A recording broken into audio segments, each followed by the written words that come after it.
If you have depression or are feeling just a bit depressed, you probably feel like you don't have the drive for anything anymore.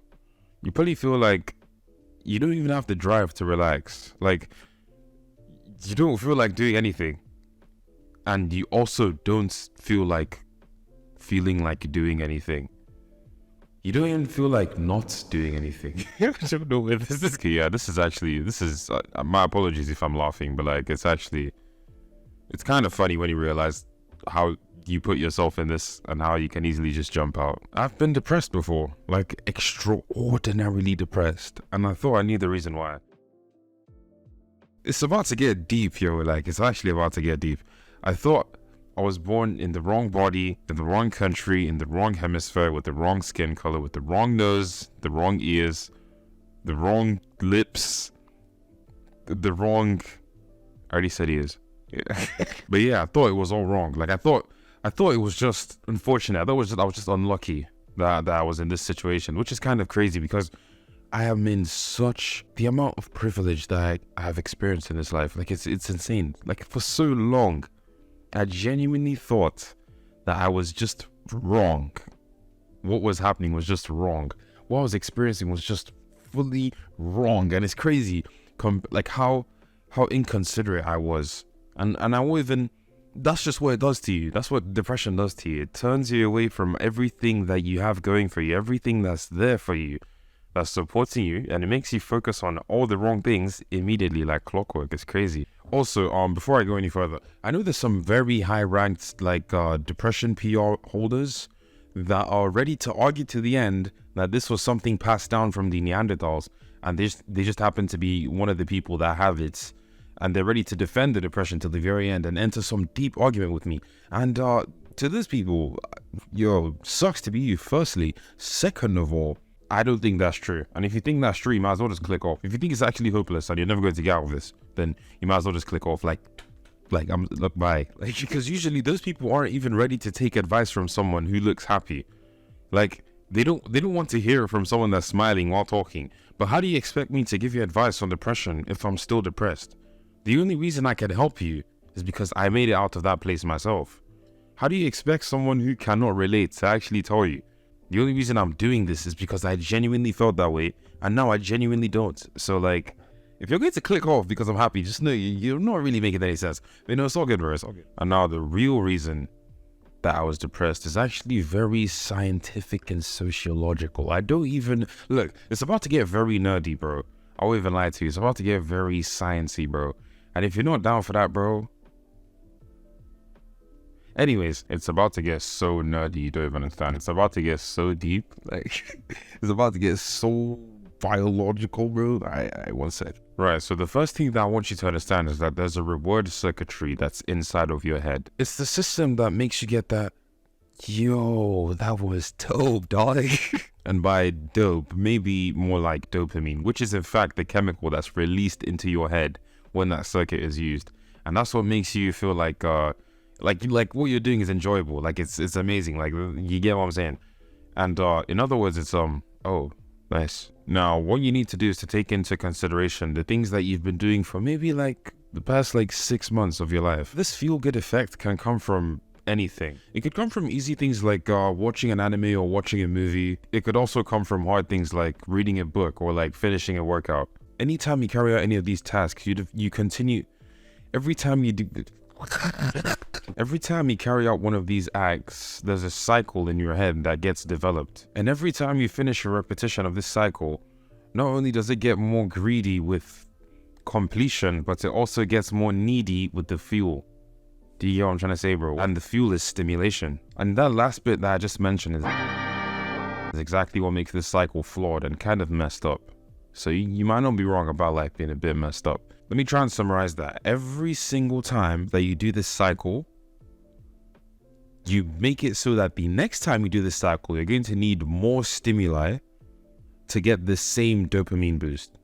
So, yeah, it's kind of collapsed. I'm going to try and explain that using a very real life example, so it's much easier to understand. So let's say you go bowling, you get your first strike, you're convulsing on the floor, your friends are videoing you on Snap. The long and short, like my brother would say, is that you're excited about the strike that you got. Cool. 2 months later and a couple YouTube videos, let's say you develop this habit of bowling, or let me say hobby of bowling, right? And now you're like almost like a pro bowler. So you roll the ball, you turn around knowing that you're already going to get a strike. And when you hear the pins fall down and you get the confirmation that the strike happened, you can't even be asked to use your Zygomaticus major. Or when you first started playing Fortnite, you would basically have a reaction that was over like 4,000 decibels when you get your first kill in PGs. And a year later, you're a creative warrior that hits clips as often as he skips showers in the morning. This last example that you might relate to is how the first time that you got pizza with your meal plan, you were like, oh my god, this is crazy, this pizza tastes so nice. 13 kg later, you don't even care. You're just eating the pizza because it's a habit. It doesn't even taste nice. Look, the point is, the more you use the cycle, the lower your baseline falls, which makes you crave more of the activity to get yet the same amount of pleasure until you're basically just numb. Your circuitry is just and you don't have the drive for fun things, let alone the important things. And when you don't have enough drive for the important things, your life ends up being Oh, and you're depressed now. I'm having too much fun with this video. I don't know if you guys can tell. I know it sounds really clapped, but there's actually a way out of the downward spiral. It's to create an upward spiral. I know. Shocking. You need to take that baseline back up, right? And by that, I mean you need to do the opposite of what you've been doing for the past 6 months, which is changing your lifestyle. Intentionally doing stuff that is difficult or painful, if you will. It's actually so easy because it's basically the same system that you're applying. It's actually very simple because it's the same system that you're applying. The same way you cop the pizza, the same way you're going to cop some raw ingredients to actually make a healthy breakfast that looks like grass and eat it. You don't actually have to go that far. The same way you woke up and didn't brush your teeth and just started gaming. The same way you're going to wake up, take a cold shower and then go for a run or go for a walk. And you know what's beautiful about this system, like creating this upward spiral? You literally feel your baseline go up immediately. Like, it's not one of those things where you have to work. It's not like becoming like a bodybuilder or something where you have to put in work for like 11 years before you stand a chance, before you even accepted to like stand on the stage thing. After the first cold shower, I'm so sure, I can promise you, literally going to feel your life change, bro. You're going to feel it change when the cold water hits you, bro. But not just like that. Not like in the feeling of being cold. And just like with the things that were fun, if you continue doing these things that are painful, they're going to become less painful as you do them. The same way the things that were fun became less fun as you did them. And that's why you're going to have to do this thing called progressive overload. Progressive overload, as you may have guessed, is just progressively overloading the thing that you're doing. Keep growing, next thing you know, you're the most motivated person that you know. And you're just trying to get other people out of that hole that you were once in because you wish you left earlier. Trust me, you're not going to be able to resist the urge to get other people out of depression. And the next thing you find out is that your 2-year dead YouTube channel, dead. And just like that, your 2-year-old stale gaming YouTube channel is now a 2-week-old self-improvement shrine. I want you to leave this video and not fall into the trap of trying to break the neural links that you already have that make you beat your mates. And instead, start trying to make new ones by doing new things that are actually like kind of difficult. That's how I got myself to quit so many things.